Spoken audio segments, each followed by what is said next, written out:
Vamos con nuestra segunda exposición, que a mi juicio es bastante más importante que la primera. No sé los que van a aguantar hasta el final, pero en cualquiera de los casos es mucho más importante que la primera, porque es la sabiduría en la enseñanza de Jesús.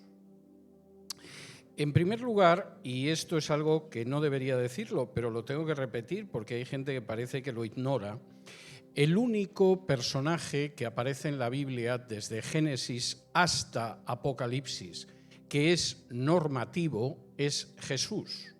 Hay gente que de pronto para defender cualquier cosa recurre a cualquier personaje. Por supuesto, la Biblia tiene infinidad de enseñanzas relacionadas con otros personajes, pero el único personaje normativo es Jesús. Ni siquiera Pablo es un personaje normativo en la Biblia, solo lo es Jesús.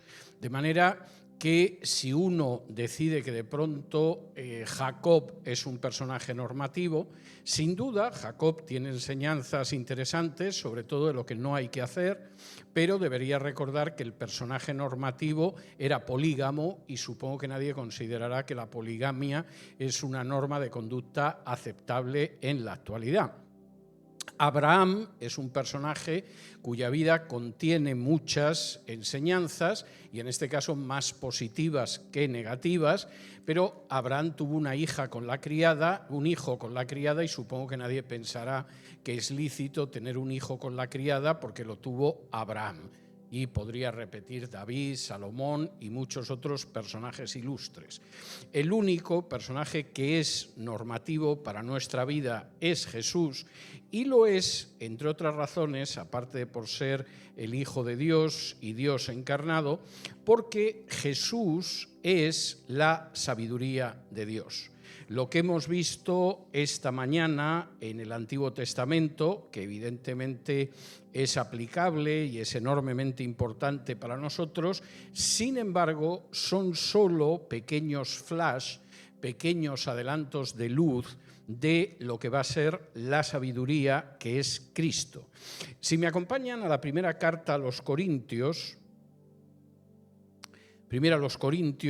y versículos del 18 en adelante, aparecen unas afirmaciones de Pablo que hacen bueno ese principio teológico que dicen que cuando Dios quiere que entres en una verdad te deja la llave en la puerta. Esto suele suceder en las cartas de Pablo. En los primeros versículos ya te da claves de lo que va a ser la carta y aquí sucede igual. Y dice así en 1 Corintios capítulo 1 y versículo del 18 en adelante. Dice, porque la palabra de la cruz es locura a los que se pierden, pero a los que se salvan, esto es, a nosotros, es poder de Dios. Pues está escrito, destruiré la sabiduría de los sabios y desecharé el entendimiento de los entendidos. ¿Dónde está el sabio? ¿Dónde está el escriba? ¿Dónde está el disputador de este siglo? ¿No ha enloquecido Dios la sabiduría del mundo? Pues ya que en la sabiduría de Dios el mundo no conoció a Dios mediante la sabiduría, agradó a Dios salvar a los creyentes por la locura de la predicación, porque los judíos piden señales y los griegos buscan sabiduría. Pero nosotros predicamos a Cristo crucificado, para los judíos ciertamente tropezadero y para los gentiles locura, mas para los llamados, así judíos como griegos, Cristo poder de Dios y sabiduría de Dios. Porque lo insensato de Dios es más sabio que los hombres y lo débil de Dios es más fuerte que los hombres.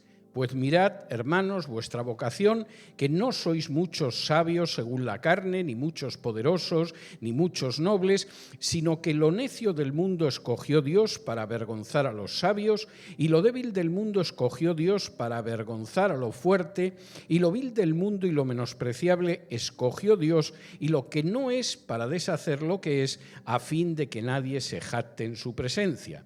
Mas por él estáis vosotros en Cristo Jesús, el cual nos ha sido hecho por Dios sabiduría, justificación, santificación y redención, para que, como está escrito, el que se gloría, gloríese en el Señor.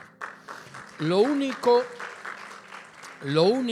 que es normativo al 100% para todos nosotros es Jesús, su vida y su enseñanza.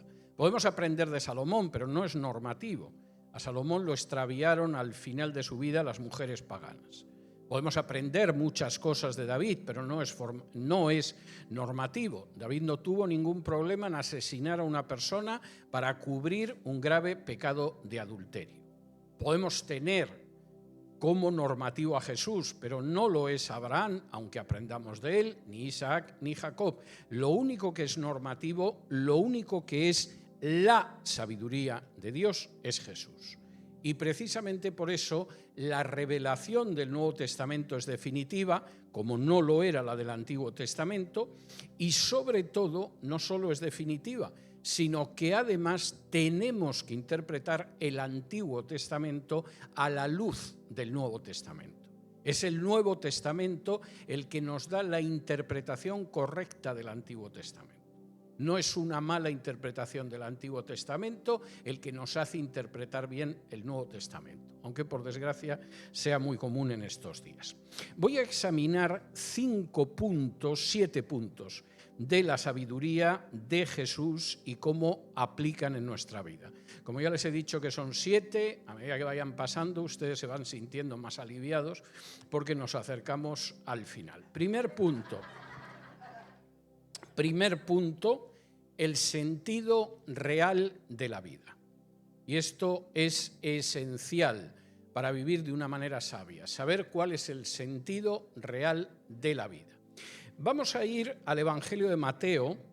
El Evangelio de Mateo está muy bien colocado como el primer libro del Nuevo Testamento y también como el primero de los Evangelios, porque es un evangelio dirigido de manera específica a judíos para que comprendan que el Mesías y el Hijo de Dios es precisamente Jesús. Y por eso el Evangelio de Mateo, a diferencia de Marcos, por ejemplo, o de otros libros, es un evangelio que comienza haciendo referencia al hecho de que Jesús es hijo de Abraham y es hijo de David, y menciona una genealogía que a los gentiles nos importa un pimiento, pero que era muy importante para los judíos. Y en ese sentido es un evangelio judío. No solo eso. Voy a intentar no enrollarme mucho en esto porque puede ser peligroso.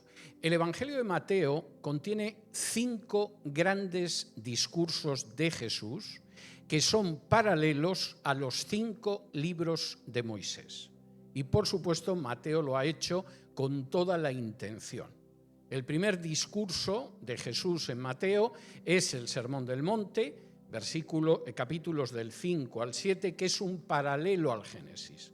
En Génesis, Moisés nos habla del origen del mundo, del origen del pueblo de Israel, del origen de la salvación, etc. En el Sermón del Monte aparece lo que tiene que ser el origen de la vida cristiana.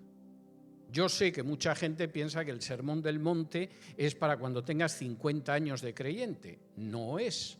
La enseñanza de Jesús no es lo que aparece en Mateo.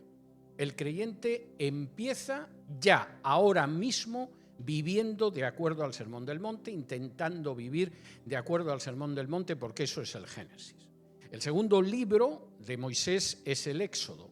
No es casual que el segundo gran discurso de Jesús en Mateo 10 sea la salida de los apóstoles precisamente para ganar la tierra predicando. De la misma manera que el Éxodo es el libro de la salida de Israel, de la esclavitud de Egipto, para conquistar la tierra. Y así podría seguir mostrando los paralelos, pero si empiezo con eso me voy a desviar demasiado. El Evangelio de Mateo es un evangelio profundamente judío, es el que más cita del Antiguo Testamento y además hay continuos paralelos con el Antiguo Testamento. Lamentablemente la gente no suele conocer el Antiguo Testamento y se le pierde todo eso. Vamos al Sermón del Monte.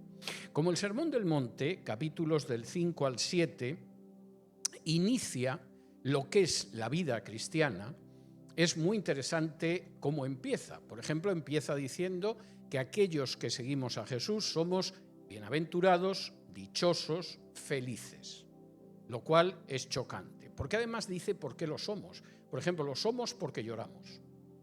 Lo somos porque hablan mal de nosotros. Lo somos porque nos calumnian y nos persiguen por causa de Jesús. Pero Jesús explica por qué. Y dice, bueno, vosotros realmente sois dichosos porque lloráis, pero es que sois los únicos que van a recibir consolación en toda la historia de la humanidad. Vosotros es verdad que os calumnian y hablan mal injustamente de vosotros, pero es porque me tenéis a mí como maestro y me seguís así, etcétera, etcétera, etcétera. De manera que os sobran las razones para sentiros felices, incluso cuando os calumnian e incluso cuando os persiguen. Es más, cuando sois hacedores de paz y os critican, estáis mostrando que sois hijos del carácter de Dios. Es muy importante, pero no me voy a detener en esto. Jesús muestra a continuación que lo que define a los creyentes es el hecho de que son sal y luz. Si quieres saber realmente si estás siguiendo a Jesús, tienes que preguntarte si eres sal y luz, pero finalmente llegamos a este primer punto de sabiduría en el que Jesús deja de manifiesto cuál es el sentido de la vida. Y empieza en Mateo capítulo 6, y vamos a leer los versículos del 19 en adelante. Y dice así, Mateo 6 del 19 en adelante. No os hagáis tesoros en la tierra donde la polilla y el orín corrompen y donde ladrones minan y hurtan, sino haceos tesoros en el cielo donde ni la polilla ni el orín corrompen y donde ladrones no minan ni hurtan, porque donde esté vuestro tesoro, allí estará vuestro corazón. La lámpara del cuerpo es el ojo, así que si tu ojo es bueno, todo tu cuerpo estará lleno de luz. Pero si tu ojo es maligno, todo tu cuerpo estará en tinieblas. Así que si la luz que en ti hay es tinieblas, ¿cuántas no serán las mismas tinieblas? Ninguno puede servir a dos señores, porque o aborrecerá al uno y amará al otro, o estimará al uno y menospreciará al otro. No podéis servir a Dios y a las riquezas. Por tanto os digo, no os afanéis por vuestra vida, qué habéis de comer o qué habéis de beber, ni por vuestro cuerpo, qué habéis de vestir. ¿No es la vida más que el alimento y el cuerpo más que el vestido? Mirad las aves del cielo que no siembran, ni siegan, ni recogen en graneros, y vuestro Padre Celestial las alimenta. ¿No valéis vosotros mucho más que ellas? ¿Y quién de vosotros podrá, por mucho que se afane, añadir a su estatura un codo? Y por el vestido, ¿por qué os afanáis? Considerad los lirios del campo cómo crecen, no trabajan ni hilan, pero os digo que ni aun Salomón con toda su gloria se vistió así como uno de ellos. Y si la hierba del campo que hoy es y mañana se echa en el horno, Dios la viste así, ¿no hará mucho más a vosotros, hombres de poca fe? No os afanéis pues diciendo qué comeremos o qué beberemos o qué vestiremos, porque los gentiles buscan todas estas cosas, pero vuestro Padre Celestial sabe que tenéis necesidad de todas estas cosas. Vamos a quedarnos aquí de momento. Vean el panorama con el que empieza hablando Jesús. Versículo 19. ¿Quieres vivir sabiamente? No te hagas tesoros en este mundo. Los tesoros en este mundo no son seguros. Por supuesto que hay gente que te los puede robar. Por supuesto que en un momento determinado un desastre que suceda puede acabar con tu tesoro. Por supuesto que tu tesoro en un momento determinado puede desaparecer en una oleada de inmensa prosperidad. En el año 29, este país era el más próspero del mundo, estaba acabando una década que se llamaba la década de los felices 20, y en un momento determinado, en lo que llaman el Viernes Negro de 1929, la bolsa quebró. Y la gente que tenía dinero en la bolsa se quedó sin nada. Y en todo este país hubo gente que se lanzó desde las ventanas de los rascacielos porque de ser millonarios se habían convertido en seres económicamente miserables. No hay un valor seguro, ninguno. Y no necesariamente te lo tiene que robar una persona que entra a robar en tu casa o que hace un agujero en la pared y se lo lleva. Basta que haya una crisis económica y se acabó.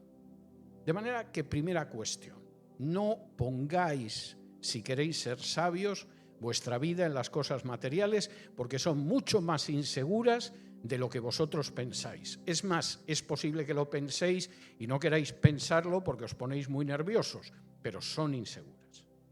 Si realmente estáis pensando en tener un capital seguro, el único que hay es aquel que vayáis juntando con la obediencia al Señor en el cielo.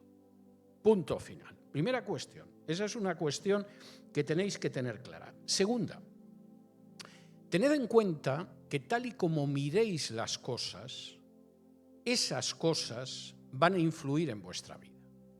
Si la manera en que miráis las cosas es una manera limpia, es una manera sabia, es una manera sensata, vais a actuar de manera limpia, sabia y sensata. Pero si la forma en que miráis está oscurecida por el dinero, por la codicia, por la preocupación material, no vais a ver bien. Y si aquello con lo que tenéis que ver está cegado, no vais a ver nada absolutamente. De manera que esta es una cuestión muy importante. Primero, no deis importancia a lo que no lo tiene y además es mucho más inseguro de lo que pensáis. Segundo, mantener la vista limpia frente a la codicia. Porque si efectivamente no la mantenéis limpia, si lo que tiene que daros luz y luminosidad está cegado, estáis perdidos, estáis a ciegas. Tercero, no penséis que se puede llegar a un arreglo entre Dios y el dinero. Nadie puede servir a dos señores, en lo que sea. Y si sirves a dos señores, acabas al final sirviendo más a uno que al otro. No se puede mantener una doble lealtad. Si realmente la situación a la que llegáis es la de que servís al dinero, no podréis servir a Dios. Es absolutamente incompatible, porque no se puede servir a dos señores. Y en ese momento Jesús entra en otra situación tremenda, porque seguramente estaba viendo la cara que se le ponía a la gente y efectivamente continúa de otra manera, ¿no? La gente de pronto oye que lo que tiene no es seguro. ¿Qué me está diciendo? Además, como estés mirando a través del dinero no vas a ver bien. Y además no puedes servir a Dios y al dinero. Una bolsa de papel que estoy empezando a hiperventilar. Y Jesús en ese momento dice algo tremendo. Por tanto, os digo, no os afanéis por vuestra vida. Literalmente habría que traducir esto, por lo tanto, os digo, no os dejéis atrapar por la ansiedad. Yo sé que después de escuchar todo esto, estáis con los nervios de punta, porque lo que se supone que me tiene que dar seguridad no me la da. No es seguro, me engañan. Me acuerdo en cierta ocasión, al poco de venir a vivir aquí hace casi 12 años, que me citó una empleada de uno de los bancos donde yo tenía una cuenta y tenía mucho interés en asesorarme, ofrecerme unos productos. Y todo lo que me iba ofreciendo era para endeudarme. Y yo le iba diciendo que no a todo. Y ya llegó un momento, como la pobre mujer llevaba media hora hablando, a mí me daba pena que perdiera el tiempo conmigo, que le dije, mire, no me ofrezca más cosas, de verdad, es que no estoy interesado. Cuando yo quiero comprar algo, si acaso ahorro y lo compro, pero yo nunca me endeudo. Y entonces la mujer se queda parada un momento y dice, usted no se imagina cuánta sabiduría hay en lo que usted dice y cuánto dolor se evitaría la gente si hiciera como usted. Y de pronto se vuelve a parar y dice, claro, que yo entonces no tendría trabajo. Hay que reconocer que la mujer era totalmente sincera. Bueno, esto no vale, pero sirve por lo menos para que esa mujer tenga trabajo y para que el banco engañe a los que no son muy sabios. No podéis servir a Dios y al dinero, no os ceguéis, porque si os cegáis vais por la vida ciegos. Y Jesús dice, por tanto, porque se da cuenta de lo que hay, no os dejéis atrapar por la ansiedad. ¿Cómo no nos vamos a dejar atrapar por la ansiedad, Jesús, si nos estás diciendo que lo que estamos acumulando, en cualquier momento hay un quiebre de la bolsa, no le gustan los poderes del mundo, el presidente que hay en los Estados Unidos, yo qué sé, cualquier cosa, y nos quedamos sin nada? ¿Pero cómo no nos vamos a dejar atrapar por la ansiedad si la manera en que hemos visto las cosas siempre ahora dices que es que vamos ciegos por la vida? ¿Pero cómo no nos vamos a dejar atrapar por la ansiedad si mira que es bonito que te digan que si sigues al Señor te va a llenar la cuenta del banco y tú ahora dices que no se puede servir al dinero y a Dios al mismo tiempo? ¿Pero cómo no voy a estar ansioso? Y Jesús dice, no os dejéis llevar por la ansiedad, por lo que habéis de comer, por lo que habéis de beber, porque vuestra vida es más que el alimento y el cuerpo más que el vestido. ¿Y eso cómo lo sabes tú, Jesús? Y Jesús dice en el versículo 26, mirad las aves del cielo. Esto es más importante de lo que parece, ¿eh? Alguno piensa que esto es algo agrícola, pastoril, en fin. Lo que dice Jesús es tremendo. Mira, en esta vida te llevan empujones a todas partes. Tú pones el televisor y te están vendiendo todo, ¿eh? Un remedio contra los hemorroides, cómo pasar las vacaciones, todo, un seguro, una conexión más barata a Internet. Te están empujando desde que te despiertas por la mañana hasta que te metes en la cama por la noche, y es posible que cuando te metas en la cama todavía sientes cómo te empujan. No les hagas caso, detente. Detente un momento y vamos a mirar los pájaros. Oye, Jesús, no es por nada, pero yo tengo cosas más importantes que hacer que esta tontería de ponerme a ver los pájaros. No, detente y mira los pájaros. Párate. No dejes que te sigan empujando continuamente, que no tienes tiempo para pensar, porque te llevan empujones a todos los sitios. No, detente. Ahora mira los pájaros. ¿A ti esos pájaros te parece que son más importantes que tú? ¿O te parece que cualquiera de esos pájaros es menos importante que tú? Bueno, pues así visto, aunque el pájaro sea muy bonito y tal, hombre, yo creo que valgo más que un pájaro. Correcto. Si Dios viste y alimenta a esos pájaros que valen lo que valen, ¿qué te hace pensar que no te va a alimentar y que no te va a vestir a ti? Sé que te vas a poner nervioso, pero detente otro momento a observar lo que hay alrededor, ¿eh? Sin ir corriendo, detente. Mira las plantas. Son bonitas, ¿eh? ¿Tú crees que vales más que ese macizo de lirios o ese rosal, o piensas que vales menos a los ojos de Dios? Tengo que valer más, efectivamente. ¿Has visto alguna vez una planta desnuda? ¿Alguna vez has visto un lirio que no estuviera vestido de una manera hermosa? ¿Has contemplado un rosal donde las rosas no tuvieran con qué cubrirse? Duran poco, pero están muy bien vestidas. Si Dios viste a una planta que no habla, que no canta, que seguramente no piensa, ¿qué te hace pensar que no te va a vestir a ti? Pues esto que dices, Jesús, parece que tiene bastante sentido. Bueno, pues si tiene bastante sentido, entonces, ¿por qué se da la circunstancia de que te dejas llevar por la ansiedad? De que confías en cosas que no son seguras, de que intentas construir una estabilidad que el ser humano no puede construir.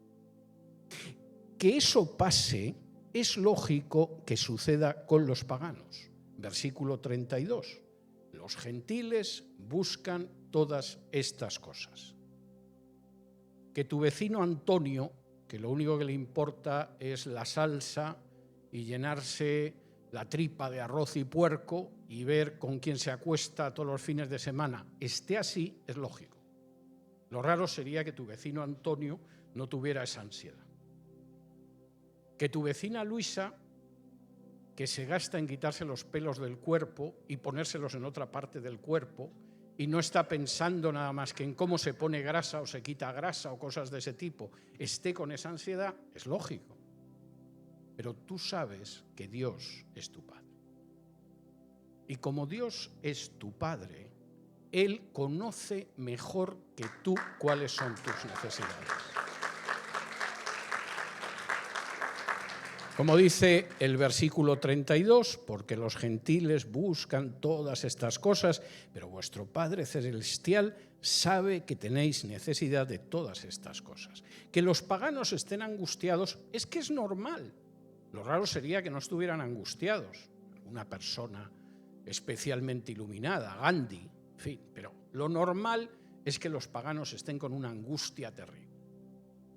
Pero vosotros tenéis a Dios por Padre y Dios conoce vuestras necesidades mejor que vosotros.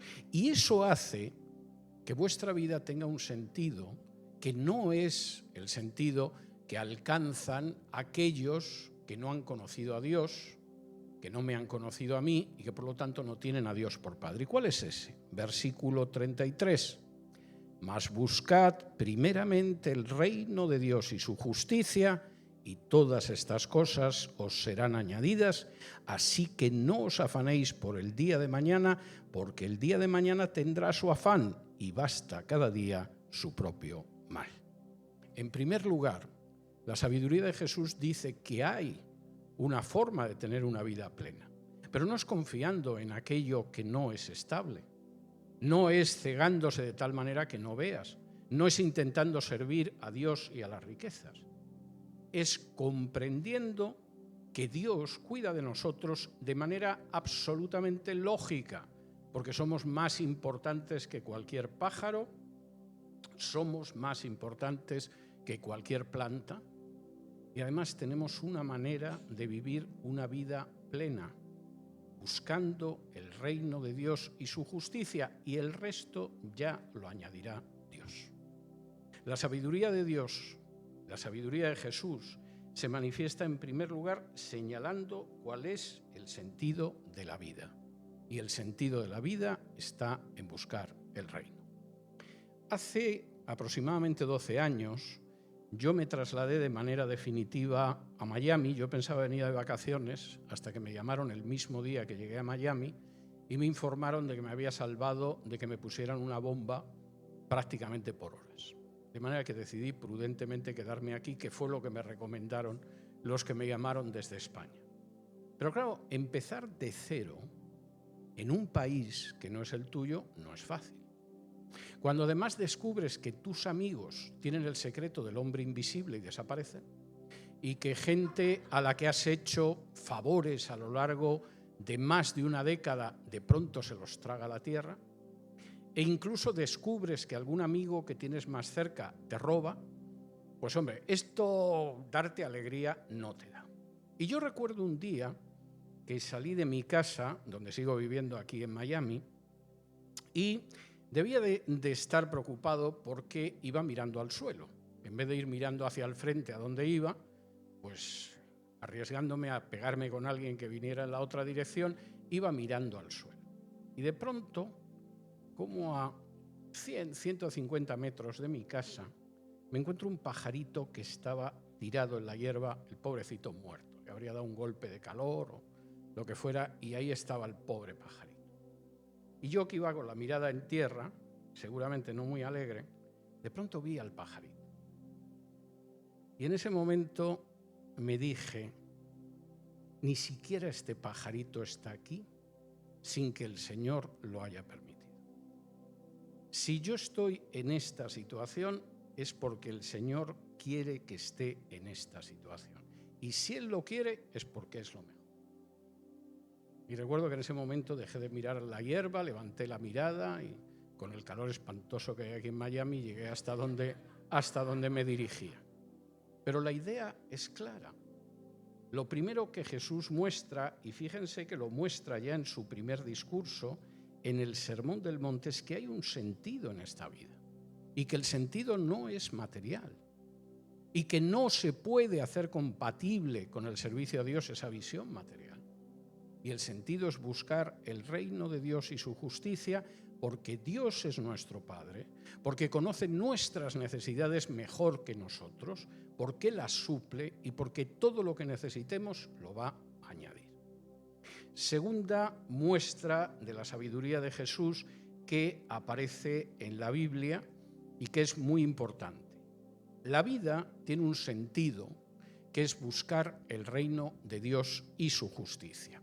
Pero ese sentido de la vida es un sentido de servicio. Si me acompañan al Evangelio de Marcos, Marcos capítulo 8,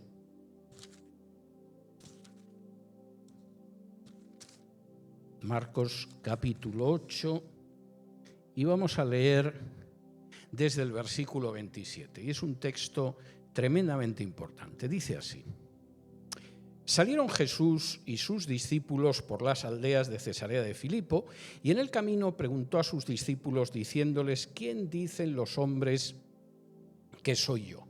Y ellos respondieron: unos Juan el Bautista, otros Elías y otros alguno de los profetas. Entonces él les dijo: ¿y vosotros quién decís que soy? Respondiendo Pedro le dijo: tú eres el Cristo. Pero él les mandó que no dijesen esto de él a ninguno. Y comenzó a enseñarles que le era necesario al Hijo del Hombre padecer mucho y ser desechado por los ancianos, por los principales sacerdotes y por los escribas, y ser muerto y resucitar después de 3 días. Esto les decía claramente. Entonces Pedro lo tomó aparte y comenzó a reconvenirlo. Pero él, volviéndose y mirando a los discípulos, reprendió a Pedro diciendo: quítate de delante de mí, Satanás, porque no pones la mira en las cosas de Dios, sino en las de los hombres. Y llamando a la gente y a sus discípulos, les dijo: si alguno quiere venir en pos de mí, niéguese a sí mismo y tome su cruz y sígame, porque todo el que quiera salvar su vida la perderá, y todo el que pierda su vida por causa de mí, del Evangelio, la salvará. Porque ¿qué aprovechará al hombre si ganare todo el mundo y perdiere su alma? Vamos a leer otro texto a continuación. Pero fíjense en esta historia. Jesús llega con sus discípulos a Cesarea de Filipo. Cesarea de Filipo era justo el límite entre el mundo gentil y el mundo judío. Dabas un salto aquí y estabas en el mundo judío, dabas un salto acá y estabas en el mundo gentil. Y no es casual que Jesús escoja ese lugar. Y entonces les pregunta a los discípulos: bueno, ¿y la gente quién dice que soy yo? Y los discípulos le dicen: pues mira, hay de todo. Hay quien piensa que eres un profeta, hay quien piensa que eres Elías, etc. Y él dice: bueno, ¿y vosotros qué pensáis? Y Pedro dice: tú eres el Mesías. Y como dice en Mateo, eso no lo has deducido tú por tu inteligencia preclara, sino que eso es mi Padre el que te lo ha revelado. Y en ese momento Jesús empieza a enseñar cómo va a ser el Mesías, que es un Mesías siervo, como aparece, por ejemplo, en Isaías 53. Ojo, que vosotros queréis un Mesías como Netanyahu, un tipo que machaque todo lo que tiene alrededor, que acabe con los romanos, que le pegue una limpieza al templo y que a continuación esclavice a todas las naciones gentiles de alrededor. Cualquiera que se mueva alrededor lo machaca. Pues va a ser que no, porque el Hijo del Hombre va a bajar a Jerusalén, pero no para implantar el reino que vosotros pensáis, ni mucho menos lo que vosotros pensáis. El Hijo del Hombre va a bajar, va a ser vejado, va a ser insultado, va a ser torturado y va a ser crucificado. Y en ese momento, Pedro, que evidentemente tenía unas ideas más nacionalistas que de acuerdo a lo que enseñaba Jesús, toma parte a Jesús y le dice: Señor, eso no puede ser, Vamos, no solo no puede ser porque no quiero que te pase una desgracia, es que no estamos aquí para eso. Nosotros estamos para vencer a los romanos, no vamos a dejar ni uno. Vamos a implantar totalmente el reino de los judíos, se va a limpiar el templo. Aquí va a haber paz, porque todos los gentiles van a estar sometidos a nosotros. ¿Qué es eso de que vas a bajar y te van a matar? ¿Pero qué dices? Y la respuesta de Jesús es clara. Pedro, te enteres o no te enteres, tu plan es diabólico. Lo que tú estás diciendo no es el propósito de Dios. Tu Mesías no es el Mesías de Dios, es un antimesías en todo caso. Y eso es como si Satanás hablara por tu boca. Te voy a decir algo más, Pedro. No solo es que al Mesías le va a pasar esto, es que de los siervos del Mesías se espera que sigan el programa del Mesías. Aquellos que me sigan tendrán que seguirme cada día y negarse a sí mismos. Y si llega el caso, acabar en una cruz como yo. Y te voy a decir otra cosa, Pedro.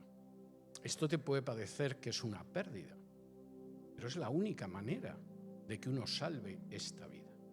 Y desgraciadamente hay gente que piensa que salvando la vida de una manera no se da cuenta de que la está perdiendo. Pero este es el camino del Mesías y es un camino de servicio.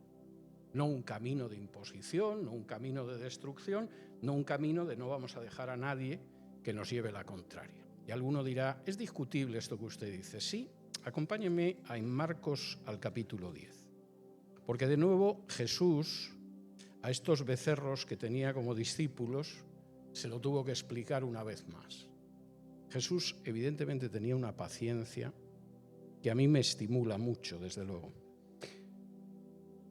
Marcos 10, versículos del 35 en adelante. Dice así. Entonces Jacobo y Juan, hijos de Zebedeo, se le acercaron diciendo, Maestro, querríamos que nos hagas lo que pidiéramos. Y él les dijo, ¿qué queréis que os haga? Y ellos le dijeron, concédenos que en tu gloria nos sentemos el uno a tu derecha y el otro a tu izquierda. Entonces Jesús les dijo, no sabéis lo que pedís. Podéis beber del vaso que yo bebo o ser bautizados con el bautismo con que yo soy bautizado. Y ellos dijeron, podemos. Jesús les dijo, a la verdad, del vaso que yo bebo beberéis y con el bautismo con que yo soy bautizado seréis bautizados. Pero el sentaros a mi derecha y a mi izquierda no es mío darlo, sino aquellos para quienes está preparado.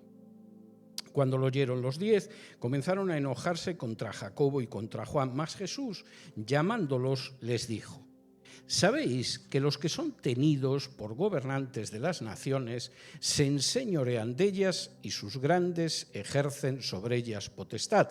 Pero no será así entre vosotros, sino que el que quiera hacerse grande entre vosotros será vuestro servidor, y el que de vosotros quiera ser el primero será siervo de todos, porque el Hijo del Hombre no vino para ser servido, sino para servir y para dar su vida en rescate por muchos. Bajaban a Jerusalén y de camino a Jerusalén los dos hermanitos, sabemos por otro de los evangelios que hubo un intento de mamá para colocar bien a los niños, se acercan a Jesús. En Jerusalén cuando lleguemos vas a acabar con todo. Vas a implantar el reino de Israel machacando a esos miserables que han venido de Roma. Aquí va a haber un gobierno. Quisiéramos estar con dos carteras ministeriales importantes, a ser posible la de la izquierda y la de la derecha. Y Jesús dice, es que no tenéis ni idea de lo que estáis diciendo, ¿eh? ¿Vosotros vais a tragar el trago que yo voy a tragar? ¿Vais a dejar que os sumerjan, que es lo que significa bautizar, como a mí me van a sumergir? Sí, podemos. Bueno, eso va a pasar, pero quién va a estar conmigo es una cosa del Padre. Claro, inmediatamente los otros 10 se sienten molestos. Estos dos niños de mamá, ¿qué hacen diciéndole a Jesús que quieren los dos puestos más importantes? Y Jesús responde de una manera muy clara. Vosotros seguís teniendo la mentalidad del mundo. Vosotros os creéis eso que dicen los políticos de que van a servir a su país cuando en realidad lo que quieren es mandar. A lo mejor hay alguien tan tonto que no se ha dado cuenta de eso, pero sería bueno que lo comprendiera porque el propio Jesús lo dice. Se presentan como benefactores, están deseando sacrificarse por nosotros, aunque si nos encontraran en la calle no nos invitarían ni a un café, y una vez que están arriba, por supuesto, se enseñorean y tienen toda la potestad y hacen lo que quieren. Y Jesús dice, es normal, pero ese no es mi camino y no puede ser el vuestro. Mi camino es el de venir, no para que me sirvan, sino para servir y para dar mi vida. Ese es vuestro camino. Si realmente a lo que aspiráis es algo grande, tenéis que servir. No porque sí, sino porque es lo que yo he hecho. Jesús es normativo. Y es lo que hace Jesús lo que deberíamos copiar y no lo que hacen los dos hermanitos intentando ver cómo se colocan mejor. De manera que, por supuesto, dentro de esta vida, el sentido de la vida es buscar el reino de Dios y su justicia, y esa vida se vive en servicio. Esa vida excluye también la idea de violencia. Si me acompañan a Juan, capítulo 18, yo a veces oigo a creyentes hablando de cuestiones internacionales y hablando de cómo hay que matar a la gente, y luego me pregunto dónde entierran a los muertos, porque es algo verdaderamente tremendo, pero en cualquier caso es algo separado del mensaje de Jesús. Podríamos leer muchos textos, vamos a leer uno. Juan, capítulo 18.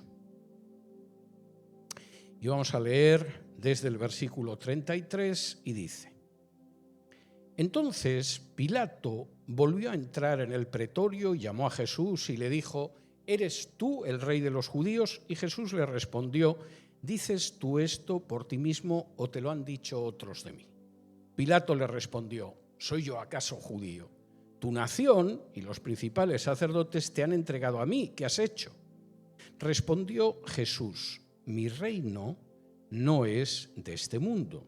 Si mi reino fuera de este mundo, mis servidores pelearían para que yo no fuera entregado a los judíos, pero mi reino no es de aquí.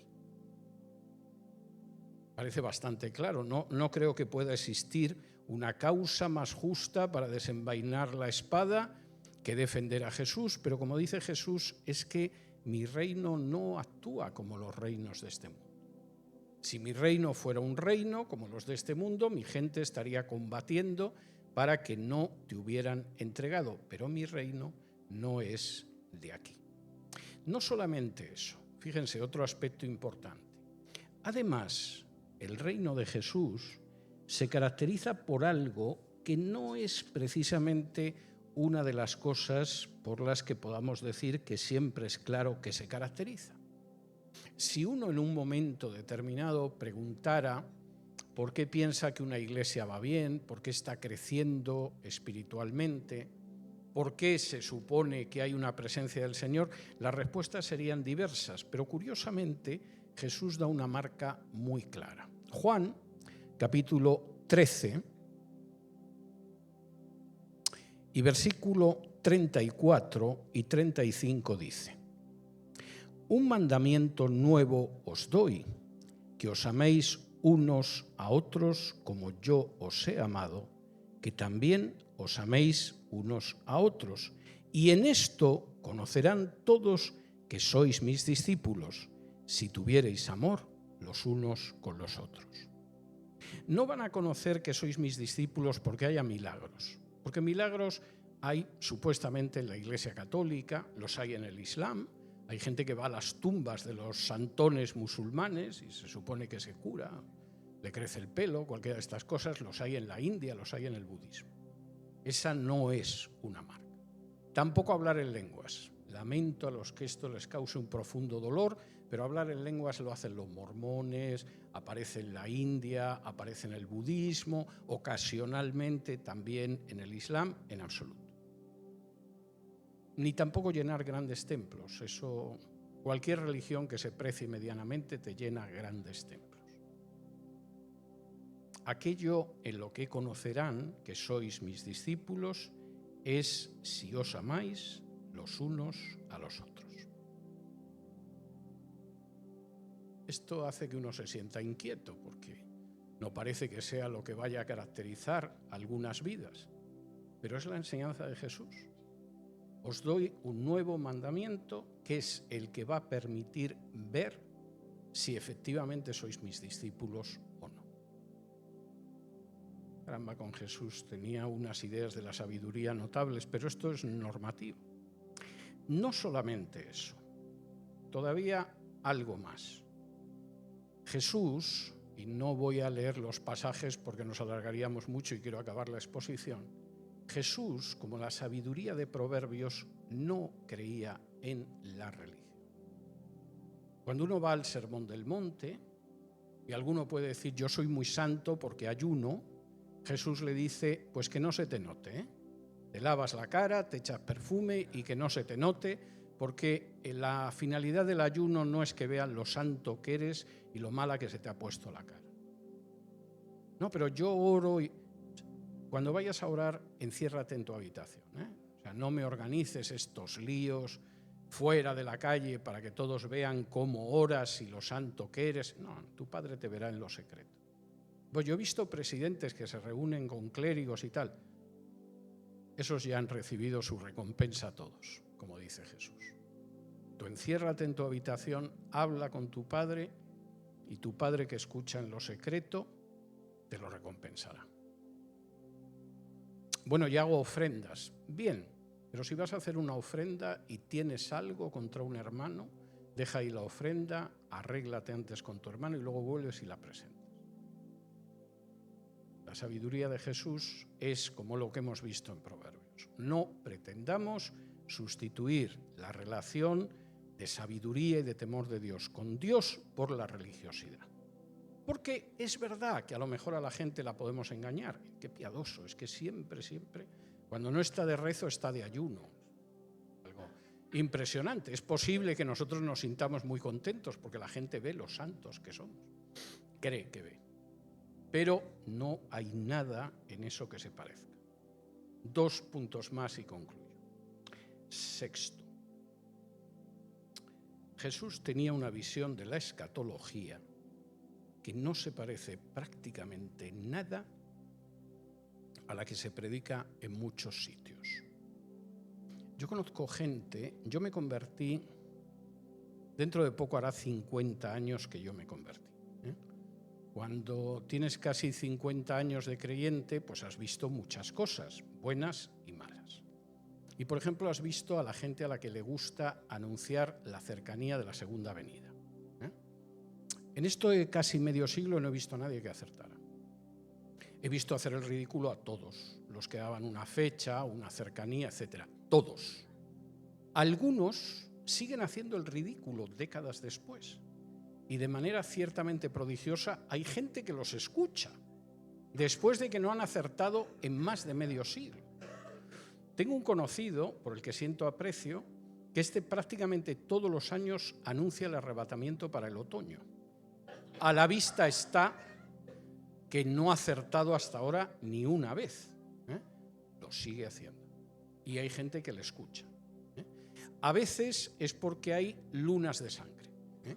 Y por una razón que ignoramos, pues las lunas de sangre son una señal de que el arrebatamiento está ahí.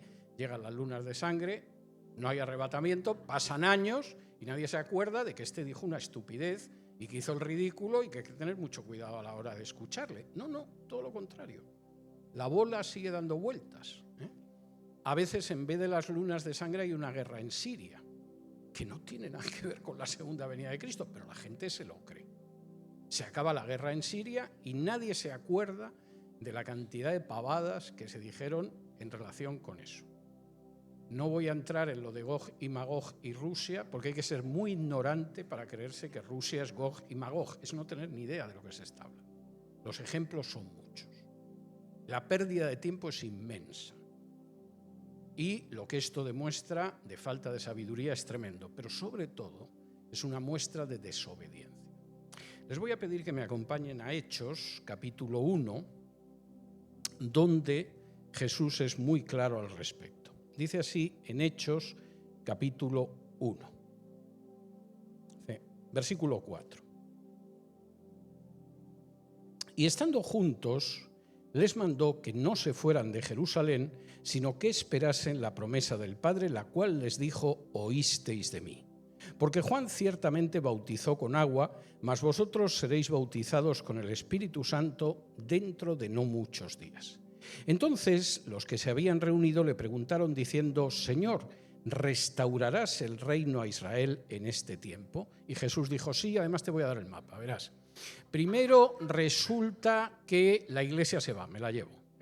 Luego viene el anticristo, hace un pacto de 7 años, pero a la mitad del pacto decide que no, y entonces hay unos judíos que se convierten, en fin, según algunos hasta vienen los extraterrestres. No. Fíjense en la respuesta de Jesús. versículo 7. No os toca a vosotros saber los tiempos o las sazones que el Padre puso en su sola potestad. Pero, aunque eso no os toca, no perdáis el tiempo con eso, solo lo sabe el Padre. Cretinos, ¿cómo lo vais a saber vosotros si solo lo sabe el Padre y el Hijo no sabe el día ni la hora? ¿Cómo vas a saber tú que va a ser en el mes de septiembre? ¿Qué estás fumando últimamente para llegar a esas conclusiones? Versículo 8. Pero recibiréis poder cuando haya venido sobre vosotros el Espíritu Santo y me seréis testigos en Jerusalén, en toda Judea, en Samaria y hasta lo último de la tierra. ¿Qué es lo que se supone que tiene que hacer alguien que quiere la sabiduría de Jesús en términos escatológicos? No perdáis el tiempo calculando, que eso no es cosa vuestra. No, pero es que me gusta, es muy entretenido, ¿no? De pronto los chinos se mueven por el estrecho de Taiwán y a lo mejor esto es que Cristo está cerca. Que no pierdas el tiempo con pavadas, que eso no es cosa tuya, que solo lo sabe el Padre. Y el Padre no te lo va a decir a ti y no se lo va a decir ni siquiera a los 12. Ocúpate de lo que te tienes que ocupar. ¿Y de qué me tengo que ocupar? De ser testigo de Jesús hasta lo último de la tierra. Y es tremendo la manera en la que en vez de ser testigos de Jesús hasta lo último de la tierra, la gente se dedica a hacer mapas del futuro que nunca se cumplen. ¡Nunca! La prueba está en que estamos todos aquí. El pastor que a mí me bautizó hace casi 50 años era un misionero inglés. Y un día me comentó que cuando él era jovencito, aparte de la iglesia a la que él iba, una iglesia de hermanos libres, como los llaman en Argentina, aparte de la iglesia a la que él iba a otra iglesia de su misma denominación porque predicaba mucho de escatología. Uno de los pastores de esa iglesia predicaba mucho de escatología, este era un jovencito y iba, pues le interesaba ver qué iba a pasar en el futuro. Y me dice, y yo ahí aprendí a no dedicarme a hacer cálculos y dedicarme a otras cosas más sensatas. Porque había un pastor, dice, que daba no una, ni dos, ni 10, ni 15. Daba más de 30 razones que dejaban de manifiesto quién era el anticristo. Digo, ¿y quién? Dice, Benito Mussolini. Bueno, Benito Mussolini lo mataron en el año 45, o sea que fíjense ustedes lo acertado y lo bíblico que era este pastor, que a lo mejor tenía una doctrina muy sana en otras cuestiones. Pero es que yo he visto como el anticristo a Saddam Hussein, que lleva, como dicen en España, criando malvas desde hace décadas. He visto al rey Juan Carlos. Me acuerdo una vez que llegué a Miami y el hermano que me recogió me dice muy contento que el anticristo iba a ser el rey Juan Carlos. Como el necio nunca quiere quitarse de la necedad, yo le dije, digo, mira, no te lo tomes a mal, pero yo conozco al rey Juan Carlos, digo, es bastante tonto, yo no creo que pueda ser, no creo que pueda ser el anticristo, yo estaba con él, es bastante tonto y no le veo yo como el anticristo.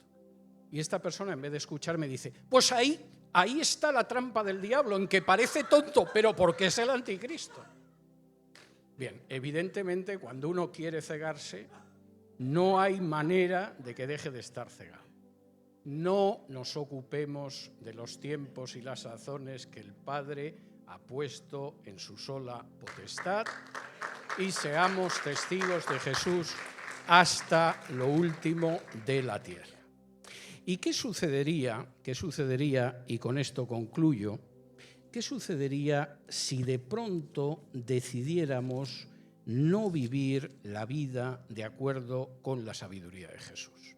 ¿Qué pasaría si, por ejemplo, no colocamos en primer lugar el reino de Dios y su justicia y esperamos que el Padre añada? ¿Qué pasaría si, por ejemplo, decidiéramos que, aparte de no colocar el reino de Dios y su justicia por delante, nuestra vida fuera una vida de engrandecimiento en vez de una vida de servicio? ¿Qué pasaría si, por ejemplo, en vez de caracterizarnos por el amor y rechazar la violencia, pues realmente pensáramos que no. Para demostrar que soy un buen cristiano hay otro tipo de cosas, vamos a dejarnos de esto. ¿Qué pasaría si, por ejemplo, mi vida estuviera totalmente inyectada de religiosidad para que la gente viera cuánto dono, cuánto ayuno o cuánto hago cualquiera de estas cosas? ¿Qué pasaría si mi vida además dedica horas a perder el tiempo para calcular en el momento en el que se va a producir el arrebatamiento? Pues yo qué sé, porque el planeta Neptuno se acerca a no sé qué planeta o cualquiera de estas cosas. ¿Qué pasaría? Pues que mi vida sería una vida sometida a la posibilidad de ser una vida arruinada totalmente. Si me acompañan ustedes a Mateo, capítulo 7, y es la conclusión del Sermón del Monte, lo que dice es verdaderamente tremendo, es la clave para que nuestra vida sea una vida de acuerdo a lo que Dios desea y una vida plena, o sea un desastre. Dice así en Mateo 7, versículos del 24 en adelante. Cualquiera, pues, que me oye estas palabras y las hace, le compararé a un hombre prudente que edificó su casa sobre la roca. Descendió lluvia y vinieron ríos y soplaron vientos y golpearon contra aquella casa y no cayó, porque estaba fundada sobre la roca. Pero cualquiera que me oye estas palabras y no las hace, le compararé a un hombre insensato que edificó su casa sobre la arena y descendió lluvia y vinieron ríos y soplaron vientos y dieron con ímpetu contra aquella casa y cayó, y fue grande su ruina. Y cuando terminó Jesús estas palabras, la gente se admiraba de su doctrina. La palabra de Jesús es tremendo. En esta vida vamos a tener dificultades. Si alguien les está diciendo que por el hecho de ser cristianos no van a tener problemas, o es muy ignorante, o es muy necio, o es muy sinvergüenza. Porque no es verdad. La Biblia precisamente dice que todos los que quieran seguir piadosamente a Cristo Jesús padecerán persecución. No dice el 20%. Si te tocan el 80%, bueno, no. Sino que dice que todos aquellos que quieran seguir piadosamente a Cristo Jesús padecerán persecución. Y Jesús dice, es así. Tu vida es como una casa. Y van a venir riadas. Y va a llover. Y a veces hay inundaciones. Pero si tu casa está basada en mis enseñanzas, igual que si su cimiento fuera una peña o una roca, aguantarás. Aguantarás. Por mucho que llueva, por muy fuerte que sea la riada, tú estás sustentado en Cristo y aguantarás. En el siglo XIX, aparte de inventar el fútbol, en algunos lugares los ingleses inventaron un deporte que era robar a los náufragos. Cuando de pronto un barco llegaba a las costas inglesas y no había un faro en la zona, y a lo mejor se levantaba una tempestad que era muy común, los habitantes del pueblo que daba a la playa esperaban el naufragio y a continuación se lanzaban sobre los náufragos, los mataban y, por supuesto, se llevaban todo lo que podían. Ya cuando llegaran los marinos del rey, ya encontrarían los huesos y los cadáveres y poco más. En uno de estos naufragios, una de las personas, como sabía el deporte inglés, nadó como pudo para no acercarse a la costa, llegó a un escollo y se subió al escollo. Se agarró al escollo, el agua caía a mares, pero por supuesto no estaba dispuesto a moverse de la roca. A la mañana siguiente, después de que los amables ingleses de la costa hubieran saqueado todo, un buque de la marina del rey empezó a buscar si había alguien en alta mar y encontraron a este pobre hombre encima de la roca. Bueno, echaron una manta, ya estaba protegido por la marina del rey y le dijeron, ¿ha debido usted pasarse toda la noche temblando y tiritando? Y el hombre respondió, sí, me pasé toda la noche temblando, pero la roca sobre la que estaba no tembló. Y esa es nuestra vida si nos apoyamos en Cristo. Nosotros podemos temblar, podemos encontrarnos con las riadas, con las inundaciones, pero si estamos sustentados en la sabiduría de Cristo, en esa roca, la casa se mantendrá. ¿Y qué pasa si no está basada en la sabiduría de Cristo? Y está basada en la religiosidad, en dedicarse a pensar qué va a pasar en el futuro, en guardar dinero o en valores seguros, etcétera, etcétera, etcétera. Pues que si viene cualquiera de esas situaciones, la casa se vendrá abajo porque no está asentada en la roca, sino en arena. Y la ruina de esa vida será tremenda.